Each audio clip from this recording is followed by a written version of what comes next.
আসসালামু আলাইকুম ভিউয়ার্স, আমি শামীমা আক্তার স্বপ্না সিলেট থেকে বলছি। আশা করছি যে যেখান থেকে আমার ভিডিওটি দেখছেন সবাই আল্লাহর রহমতে ভালো আছেন, আমিও ভালো আছি। চলে আসলাম আরও একটা কুকিং ভিডিও নিয়ে। আর আপনারা গ্যাস করেন তো এটা কি হতে পারে? আমার তো খুবই পছন্দের একটা জিনিস। আমি খুব বেশি পছন্দ করি এই জিনিসটা। ভাত দিয়েও খাওয়া যায়, রুটি দিয়েও খাওয়া যায়, অনেকে চিতল পিঠা দিয়েও খায়। আপনারা অবশ্যই গ্যাস করতে পারছেন কিছু হয়তো বা কী হতে পারে। আমি এখন বলবো না, আপনারা গেস করে বলবেন জিনিসটা আসলে কি। তো এই তো আমি রান্না শুরু করে দিয়েছি। এখানে আমি প্রথমে তেল দিয়ে তারপর পেঁয়াজ কুচি দিয়ে দিয়েছি, বেশি করে পেঁয়াজ কুচি দিয়েছি। মাখা মাখা হলে খেতে খুবই ভালো লাগে।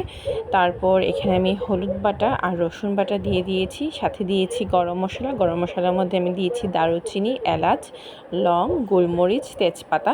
এগুলো দিয়ে ভালো করে আমি পেঁয়াজটা কষাবো। পেঁয়াজটা ভালো করে কষলে পেঁয়াজের স্মেলটা চলে গেলে আর ভালো একটা স্মেল আসার পর তারপর আমি আমার যে জিনিসটা যে কথা বলছিলাম সেই ইনগ্রিডিয়েন্টটা আমি দিয়ে দেব। আর সেটি হচ্ছে এই যে দেখতে পাচ্ছেন আপনারা, অনেকে চিনতে পারছেন, এটি হচ্ছে বট।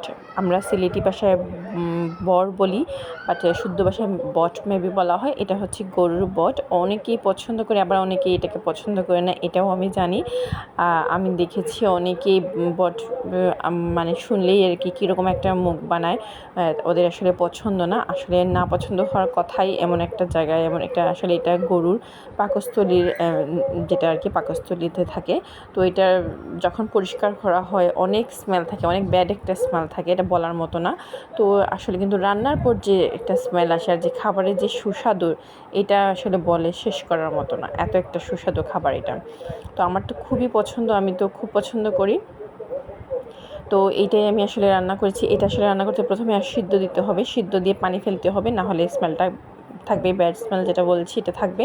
তো সিদ্ধ দিয়ে আমি পানি ফেলে দিয়েছি। দেন আমি মশলার মধ্যে দিয়ে দিয়েছি এখানে আমি পাঁচফোড়ন, তারপর জিরের গুঁড়া, ধনের গুঁড়াও দিয়েছি। দিয়ে ভালো করে এটা জাল দেওয়ার পর ভালো করে মশলাটা টানার পর তারপর আমি এটা নামিয়েছি। এই তো একটু ভুনা চলে এসেছে। এটা এখন ভাত দিয়ে, রুটি দিয়ে, যে কোনোভাবেই সার্ভ করা যাবে।